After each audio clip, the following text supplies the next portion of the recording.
Welcome to Papa's Workshop. Today I want to talk about shop safety, and this is really a beginner's guide to the shop safety. Now I'm going to cover a lot of different topics today, but by no means it's going to be everything. But this will give you a good start and thinking along the right directions. So let's get started.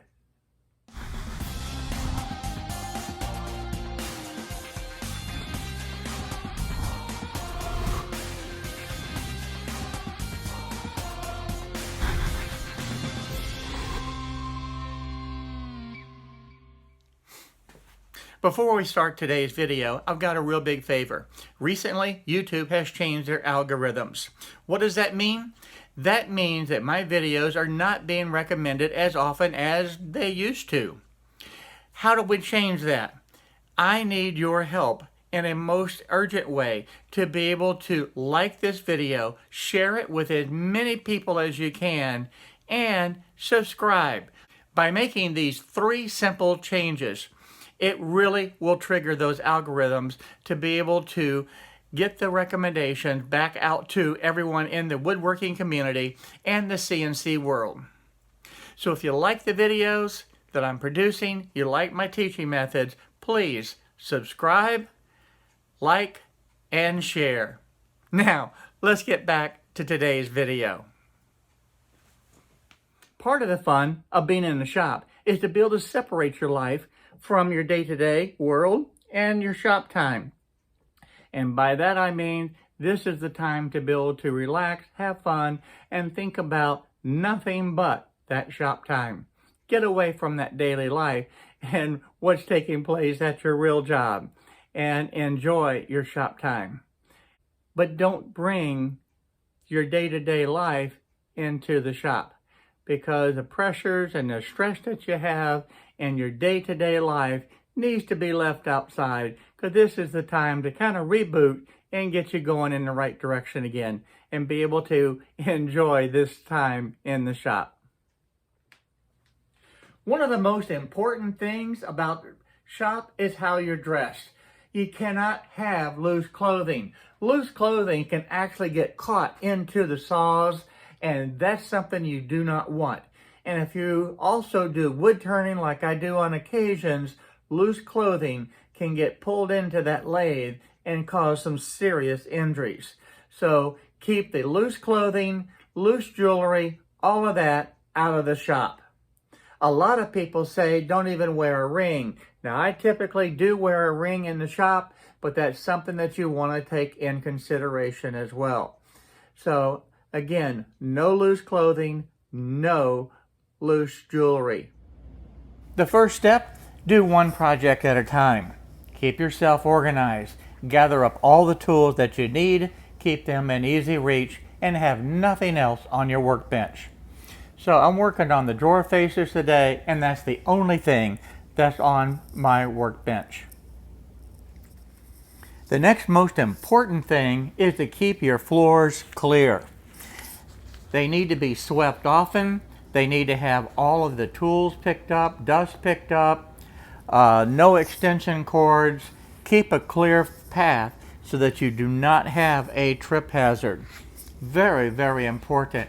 And you'll notice in my shop, I keep everything clear. The next, have more than one trash can. I have the trash can by the saws, also have trash cans by the workbench. And that broom and dustpan are always close by. Sweep often, keep up the debris off the floor. You use those trash cans and your floor will stay nice and clean and hazard free. You do not want to trip. And here's a look at that other trash can at the other end of the workshop. Do you have a first aid kit? If you don't, you need one, and it needs to be centrally located and easy to get to. Yes, that is one of the must-haves in the shop. I try to keep the extension cords off the floor as much as possible. That's why I have this reel right near the workbench itself, and then I have another one in the other area of the shop when I've been doing assembling of the projects. Now for some safety equipment. You have to have a good set of some type of hearing protection. You've got to protect your ears. You have to protect your lungs. I use this mask anytime I'm having a dusty situation in the shop. And you need to be able to have the eye protection also. Now I wear the glasses, but often I will use the face shield as well. Now I have a TV in my shop, but I do not recommend you have a TV in your shop. The temptation to be able to turn it on and watch TV while you're working in the shop is just too great of a temptation. For me, in my shop, with me creating the YouTube videos, this is a tool for me. And you notice I never have this TV on when I'm working in the shop unless I'm working on the computer, doing some design work, and I'm showing you how to do it. Other than that, this TV stays off. And I would highly recommend that you do not place a TV in your shop. Now, at the end of the day, you've got to pick up all of your tools and put them away, clean up your shop, get that workbench back clear again, and make sure that all of your tools are put away.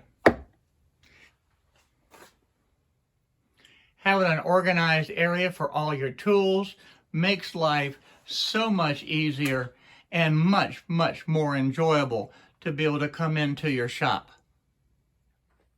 If you have a clean shop, it's a whole lot more fun. So I definitely recommend clean up your shop and keep it organized. At the end of the day, it's so much nicer to be able to leave your shop, close the door behind you, knowing that everything is put away and it's clean and organized. Because it really does make a big difference when you walk back in your shop that next day to a nice, clean shop.